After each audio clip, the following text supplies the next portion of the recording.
In Parshas Kedoshim, we have many topics relating to how we are supposed to live our lives. And today I'd like to take just one of them to discuss. The Torah tells us about a certain type of an avodah zarah, the molech.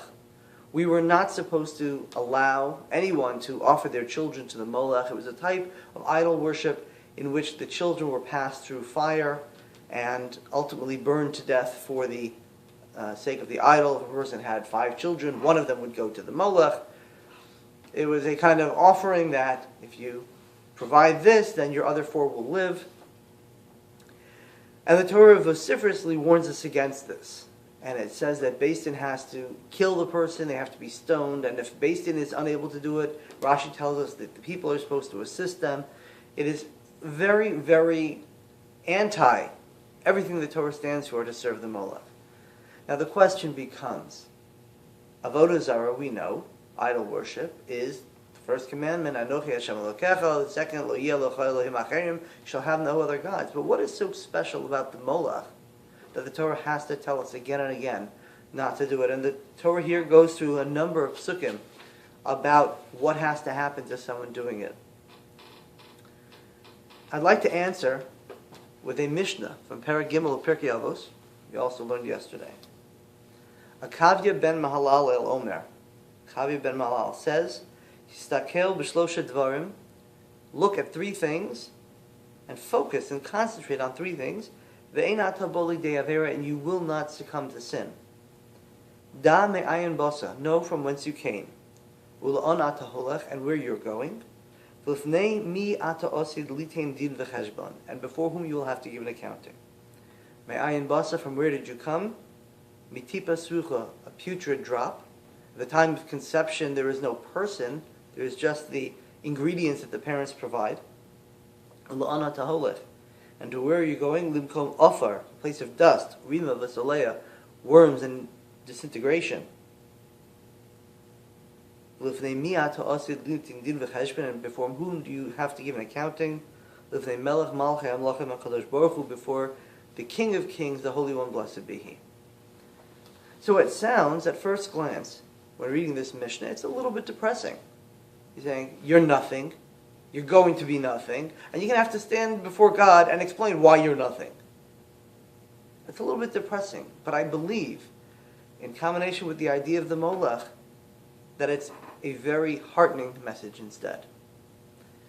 The Mishnah tells us, Me'ayin basa, where did you come from? From a nothingness.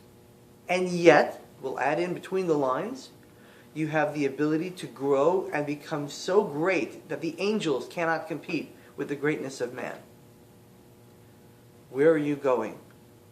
To the grave? There's a time limit. You've been given a certain amount of potential to use and to utilize in your life in serving Hashem. And at the end of that time, you'll be giving a din v'cheshbon.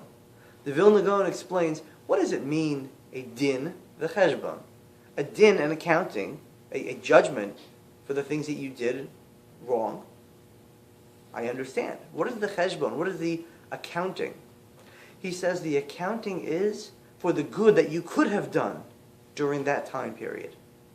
When you were busy doing something you shouldn't have been doing, imagine what you could have been doing. And I believe that that message of potential is the same message of the molech. You've taken a child. This is a potential of greatness, future generations, and you stop it. You cut it off right there. You're serving this avodah zarah of saying, there's no point in this life. It's finite, it's going to be done, it's going to be ended. And it is for a greater purpose. It is not.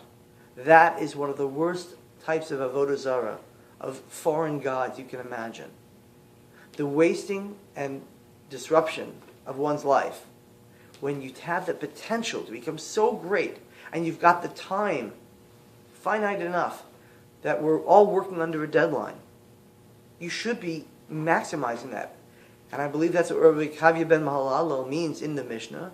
If you focus on those 3 things, I've got a starting point, I've got an ending point. I have the ability to grow tremendously in between. And at the end, I've got to explain why I did or didn't. You won't have time to be involved in pettiness. You won't have time to get bogged down in anger and resentment. You'll be too busy trying to do the right thing and to grow. But it's not too late. They say if you want to know if your mission in life is over, well, if you're breathing, it's not. Rabbi Akiva, as we count the days of the Omer, we'll be celebrating Lag BaOmer this week. Rabbi Akiva started when he was 40 years old. And before he was 40, he hated Talmidei Chachamim. He says that he would bite a Talmid Chacham like a donkey. What was special about the bite of a donkey? That the pressure of the teeth would break bones. You might not see it on the surface. It wouldn't break the skin. It would break the bones underneath. That was the hatred that he had. He didn't understand or appreciate Talmidei Chachamim. And at 40 years old, he began to learn. And he became one of the greatest teachers in Klal Yisrael, the one through whom, and his 5 Talmidim, including Rabbi Shimon Bar Yochai, whose yahrzeit will be Lag BaOmer, the Torah that we know of it today came and was disseminated around the world. He had the potential within him, and that's the potential that his wife saw. Rachel, Bas Kalba Savua, saw in him something. She saw he had good midos. She saw he was a mensch. She said there's potential for growth there. As long as a person knows they can grow, they can. And she said, I will marry you if you study Torah.